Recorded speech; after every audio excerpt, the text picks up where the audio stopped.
What's going on, everybody? Welcome back to the channel.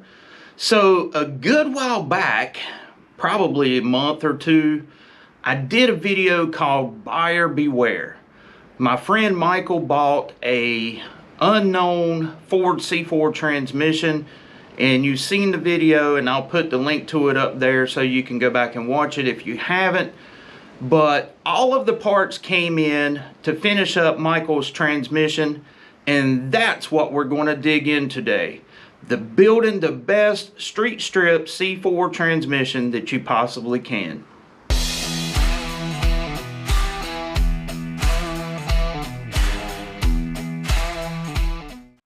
After talking to Michael in great detail about what he was wanting and realistic expectations, I talked him into going with dynamic racing for all of the parts, because that, if you remember, that's what's in Casper out there in the driveway, and so far that has what has worked the best. When it comes to C4 transmissions, nobody knows them like Harold Miller and his crew at Dynamic. Matt and the guys, top notch.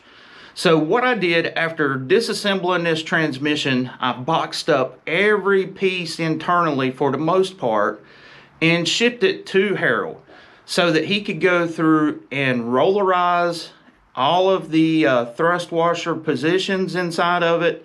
And he loaded the drums the way that he wanted to, both the forward and the direct, with his special clutch kits.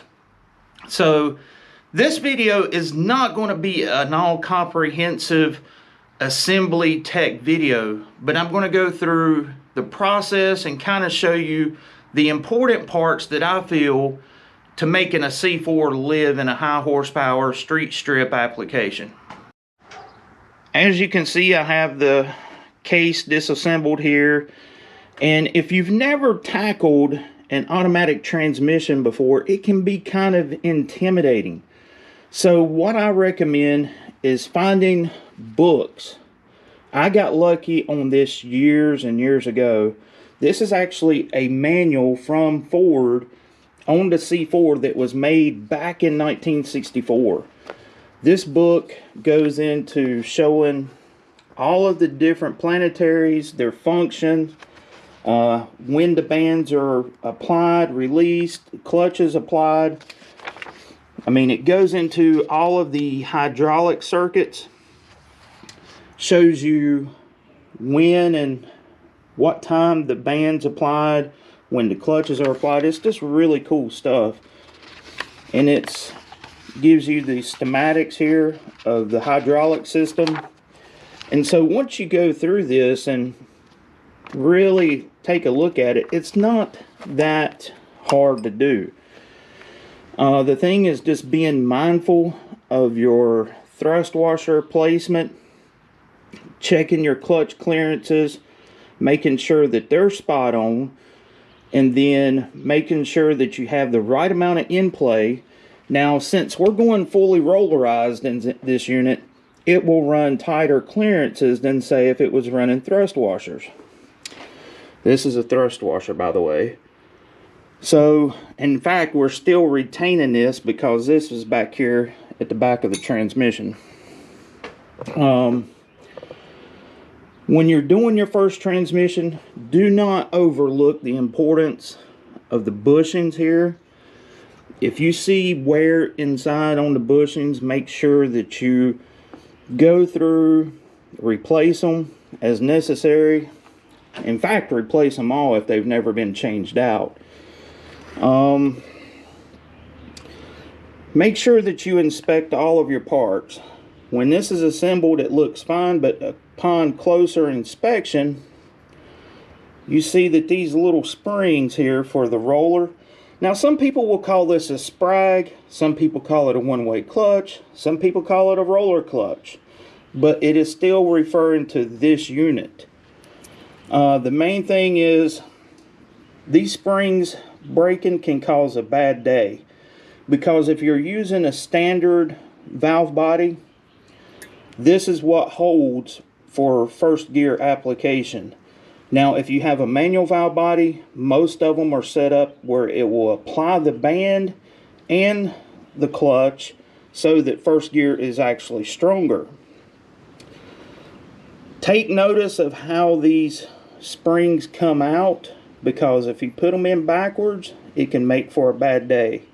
They have to be oriented in the right direction with the roller, so just be mindful of that. One thing I want to talk about is the cooler fittings here. On a C4 that's going to be used in a high horsepower application, the rear cooler return line right here, this is your cooler fittings right here. This is from the transmission going to the cooler, and this is the return. You can see that there's a cast-in passage right here that goes to this bushing. That is the only lubrication that the rear of the transmission actually sees. So one common modification is to go in there and drill the hole out to a larger size so that you get proper lubrication to the bushing, and that tiny hole, I don't know if you can see it right there, for the rear thrust. The later C5 transmissions already came with that mod, but if you have an older C4, I highly recommend doing it. One of the red flags that I seen when I was disassembling this transmission is I noticed this brass fitting right here. Okay, and this is just a little tech tip. All of Ford's fittings are steel that I've seen, and you can see that it's an inverted flare type thing, but this had brass, so that was kind of like a red flag to me. Upon inspection, you would think that these two fittings are the same, but they are not. This fitting right here is 1/8 inch pipe thread. Okay, this is 1/8 inch straight thread that's sealed with an O-ring. So when you screw this in here, it can possibly damage the case if you keep cranking on it to try to get it where it won't leak. It will actually crack the case. So do not try to use the wrong fitting in your cooler lines. Make sure that you have a straight thread with an O-ring or a metal shim gasket when you convert it to AN, because that can cause a headache. Okay, so let's get back onto this roller clutch. You can take it apart totally and go about it that way. If you know the condition of this inner and outer unit, you can take, this is what I do. I mark it, I will pull the spring out one by one in the rollers, replace it, and just go all the way around the sprag itself until I'm back to where I made my mark. That way I know that we're good. Like I said, you can push down on the center here to get a little bit more access, but it's kind of like eating a Reese's. There's no wrong way to do it. Just make sure that you get those springs in like this right here. I don't know if you can see it. There you go. As you can see, I've changed out all the rollers and the springs. That may have been the death sentence for this transmission. Every single spring in this clutch was broken with the exception of one. And I believe that this thing wasn't holding. But either way, it's fixed. It's going back together. So the first order of business of putting a C4 back together is we've got to bolt this sprag back inside the case, and this thrust washer goes right, let's see here, right there. Is get you some lube guard assembly goo. This is transmission assembly lube. It comes in blue and green, I believe. Anyways, I'm going to put this bushing in there, put some grease on both sides of it, because that will hold the thrust washer in place. And another thing, before I get started, is when you put bushings in, make sure that the oil holes are not covered up. That will kill your transmission extremely quick. The next order of business, since I've already got the roller clutch installed, is to put the parking pawl and wheel in there. You can see that it has a thrust washer that goes right there, and this will basically sit on top of it.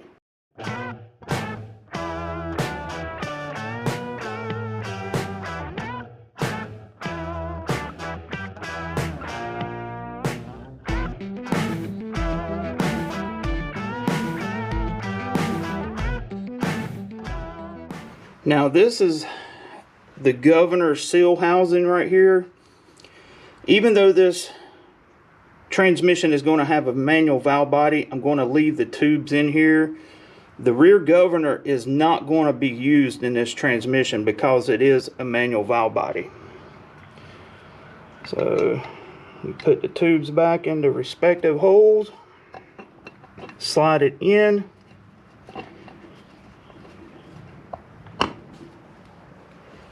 Give it a tap, make sure it's seated. There we go.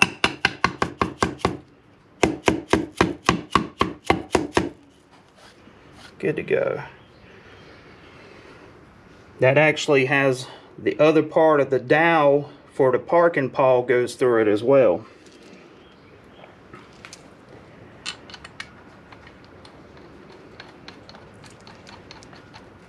Put the bolts in. You may have noticed that I had the output shaft slid into the parking wheel. That is so that I know that it's perfectly aligned with that bushing in there.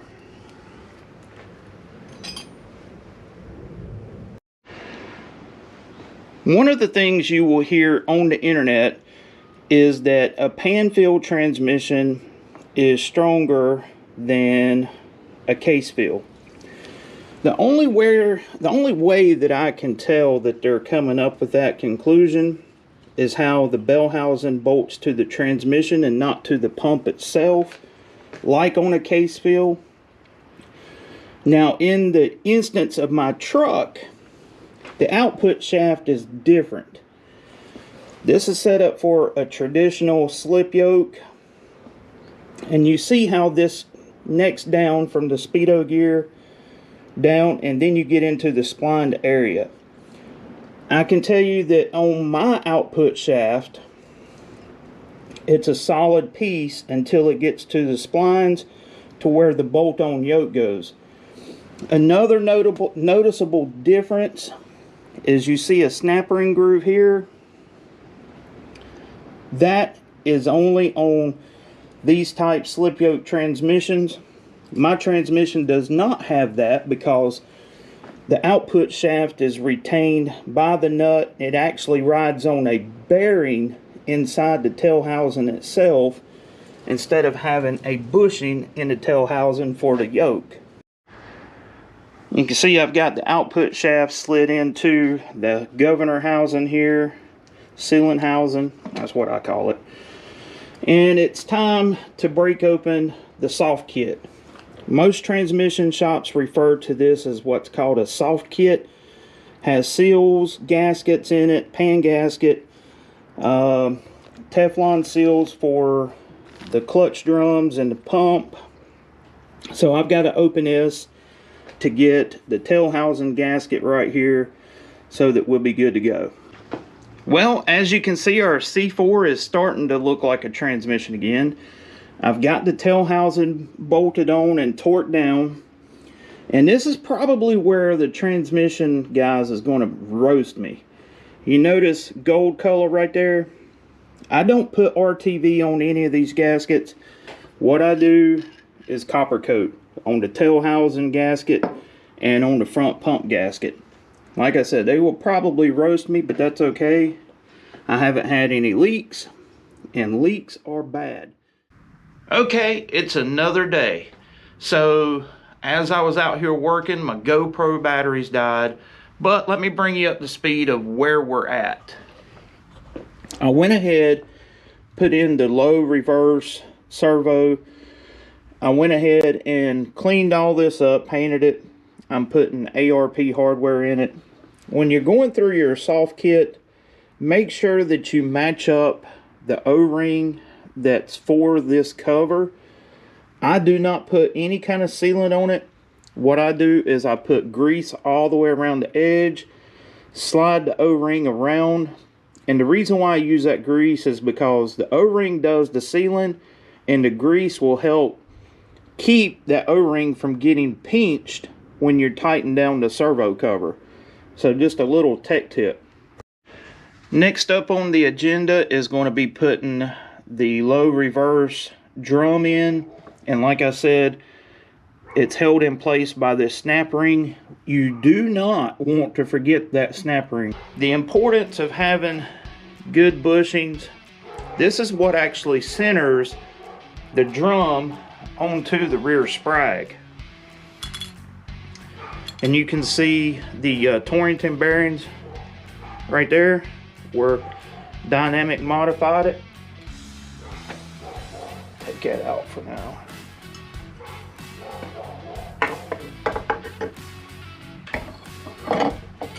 Alright, so that, now we'll take some grease and apply it to the back side of the bearing just to hold it in place as I'm assembling it. Ideally, you'd want to have a table that has a hole in it or somewhere where you could just put the transmission up on its end, but sometimes you got to work with what you've got. Alright, that grease will hold that. Next, we're going to put the planet hub, and that's the surface that the bearing will ride on.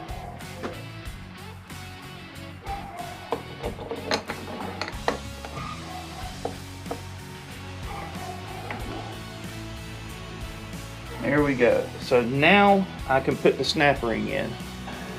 Have my snap ring.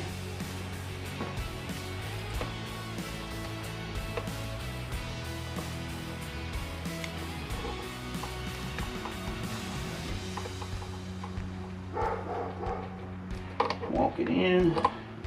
Now this is kind of aggravating because I don't have a really long pair of snap ring pliers, but it's not an issue really. You just heard it go snap. So that's in place now. That noise you hear, that's normal, so don't be alarmed by that. Next thing we're going to do is put the low reverse band in. Like I said, I've already got the servo in the housing, the adjuster.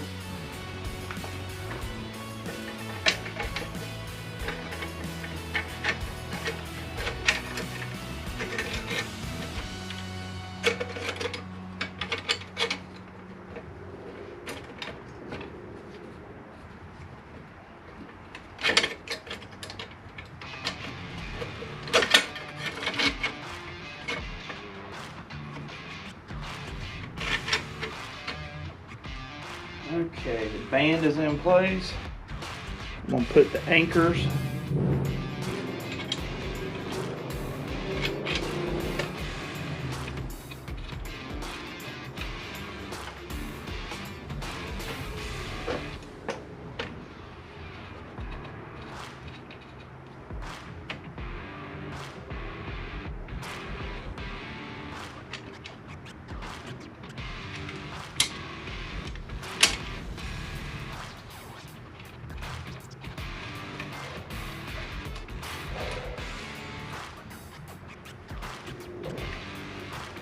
And the low reverse drum is now complete with the band back here.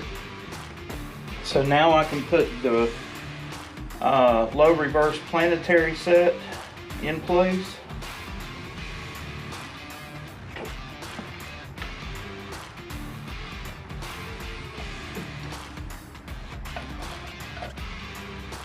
Alright, once again, you got a Torrington bearing here. So what I'm going to do is put grease on this to hold the bearing.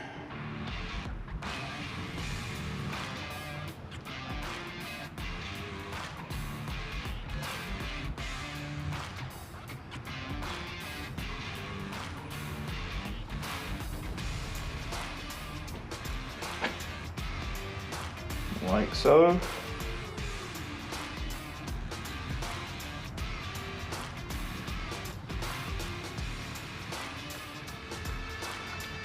Alright.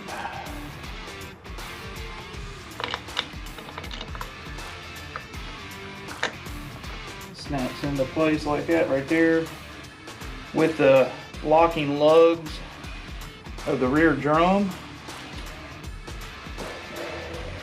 Now we have another thrust washer. I named thrust washer as a bearing. So now we have another thrust bearing that we're going to put in.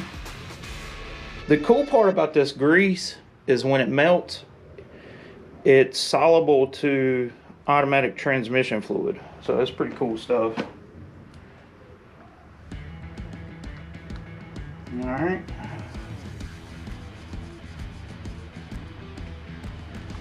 Now we can put the sun gear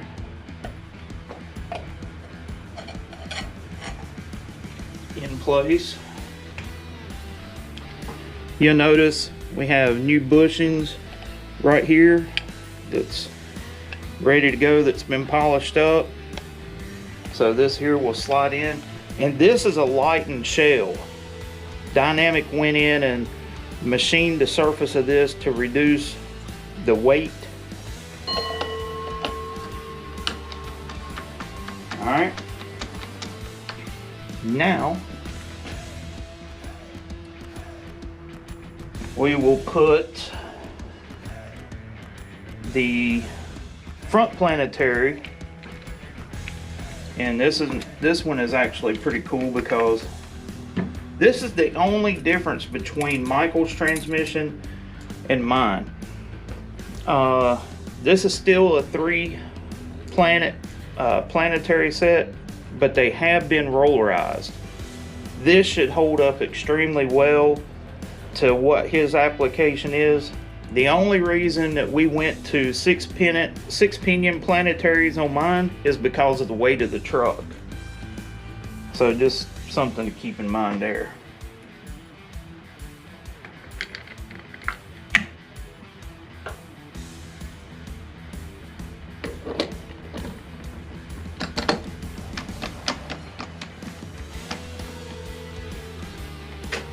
All right, so now what I'm going to do is put the intermediate servo in, and then we can put the clutch packs, the forwards and the directs, get the pump, and try to get the in-place set. That is going to be the most critical part of this whole deal, in my opinion, based off of me putting these things together. That's been rollerized. Sometimes they're too tight, sometimes they're too loose, but we really won't know until we do it. Okay, so let's talk about servos for just a second. As you can see, this transmission came equipped with the H servo, and like I stated earlier in the video, you really want a C servo, H, or an R. If you come up with an A, B, or O, or something else, it's not really good performance. But what I do is I look at the bores to make sure that it's good and smooth, and I normally take a little bit of Scotch-Brite just to clean it up. You're not trying to remove any kind of material, and if you do find one that's really pitted or in bad shape, you're probably better off buying an aftermarket billet servo. So this is what's in the soft kit as far as seals for this particular servo. And you can see the strength of why the H servo is so good. These are the seals for it. And you can see that all of these are much smaller. And even these are smaller. So just something to consider when you're building a transmission. You know, a C4 trying to make some power. Use the biggest piston intermediate servo that you can find, or just bite the bullet and buy an aftermarket servo, which 95% of those servos is based off of the C servo. Alright, so what I've done here is I've put assembly grease here on the piston O-rings itself. You can slide the two together now, making sure not to pinch the O-ring. Alright, once you have that, it's a matter of doing the same thing with the bore over here, putting grease in there, putting the spring in its location, and bolting this in place. Well, now we're getting close. I've got the intermediate servo bolted in, copper coated on the gasket. So go ahead and leave the comments in the video what you think about that. You actually have to put a decent amount of force on this to collapse the spring so that you can get the servo bolts in there. The important thing is make sure that you tighten up the bolts evenly to compress that spring and so that it doesn't bind the servo itself. Now we're getting to the fun stuff, what I think's fun. Now, these clutch drums here have been set up by Dynamic, and as you can see, this forward clutch hub has been brazed up and it filled up the kidney bean holes. And the reason for that is, under high horsepower, those voids can allow cracks to go from the input shaft, and it would actually strip the splines out. I have actually done that to a stock forward drum, so just keep that in mind. A lot of people say that it's not necessary, but once you break one, you understand it's a weakness. You can see that we're going with 5 frictions in the forward, and there's 6 in the direct high gear clutches. So you've got this washer here, and you can see that there's a machined recess in here, and that is the oil hole that feeds this thrust washer. Don't be so worried about the hole not lining up with that oil hole, because that oil recess will allow oil to travel and come out on these 3 holes right here. Once again, I'm going to get my grease here, put it on this surface so that, and a little bit on the splines just to help the input shaft when it goes in. But this is just mainly to hold the thrust washer in place to keep it from dropping down when we are trying to assemble it. I'm going to put grease on this side so that it's lubricated when it's started up. And then it's a matter of continuing to stack the pieces. One thing I want to talk about is the adjusters for the bands. C4s have a coarse thread pitch. If you find you have a transmission that has fine thread, you can be guaranteed that you have a C5 transmission. Well, I just encountered my first problem putting this C4 back together, and that is the lug of the band strut not having a wide enough groove for the locating tab. I've had this happen before, and I always check it before I put it together, and sure enough, that little groove was not wide enough. You've got to be careful with this. Just something to pay attention to, because if you were to put it together, chances are it would break the tab off and then the band strut could come out. Not saying that it would, I'm just saying that it could. Then you'd lose second gear and it wouldn't be good. So I just chucked this up in a vise and took a file and opened it up to where the groove goes into the tab. And make sure that when you do this, if you have to do it, that you still have contact, because you don't want the tab applying the band, you want the strut. So just keep that in mind. Well, sometimes your fears become reality. As I was setting this transmission up, run into the problem with the preload on the bearings, and so I'm having to order a selective washer kit.